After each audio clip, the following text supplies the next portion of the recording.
Hello అండి. ఈ video మూలా నక్షత్రం రోజనమాట. ఆ రోజంతా ఉదయము, సాయంత్రం గూడా ఇంట్లో పూజ చేసుకొని, ఆ రోజే పిల్లలకి నేను కుమారి పూజ గూడా చేశాననమాట. ఆ షార్ట్స్ కూడా మీకు పెట్టాను. ఒకవేళ ఎవరైనా చూడకపోతే ఒకసారి చూడండి. ఇది నైట్ వచ్చేసరికి ఇక్కడ దగ్గరలో ఉన్న అమ్మవారి టెంపుల్‌కి వెళ్ళి ఎప్పుడు గూడా ఎవ్రీ ఇయర్ పిల్లలు అలా అమ్మవారిని దర్శించుకొని రావడం అలవాటనమాట. మా దగ్గరలో ఉన్న అమ్మవారి గుడికెళ్ళాము. ఈరోజు అమ్మవారిని సరస్వతి అలంకారంలో ఒకసారి పిల్లలు దర్శనం చేసుకుంటే చాలా మంచిదని చెప్పేసి వచ్చామనమాట. ఎవరన్నా టెంపుల్‌కి వెళ్ళలేని వాళ్ళుంటే ఒకసారి దర్శనం చేసుకోండి.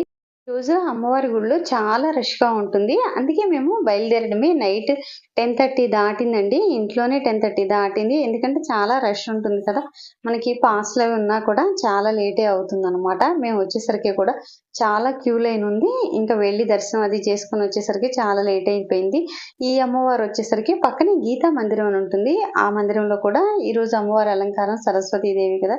ఎక్కడైనా కూడా మూలా నక్షత్రం రోజు అమ్మవారి అలంకారం సరస్వతీదేవి అలంకారం కదా! మేము దర్శనం చేసుకొని బయటకొచ్చేసరికి 12:00 అయిపోయింది. చాలా ఆ టైంలోనే క్రౌడ్ ఎక్కువగా ఉందనమాట. ఎవ్రీ ఇయర్ ఇక్కడ బుక్స్ పంచుతారు కదా! పిల్లల కోసం అని చెప్పేసి.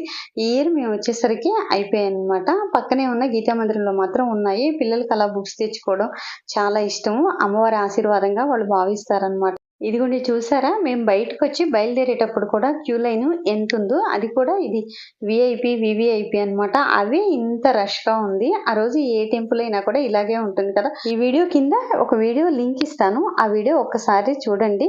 అలాగే మన ఛానల్ ఫస్ట్ టైమ్ చూసేవాళ్ళు ఛానల్‌ని సబ్స్క్రైబ్ చేసుకొని ఒక్క లైక్ ఇవ్వడం మాత్రం మర్చిపోవద్దు.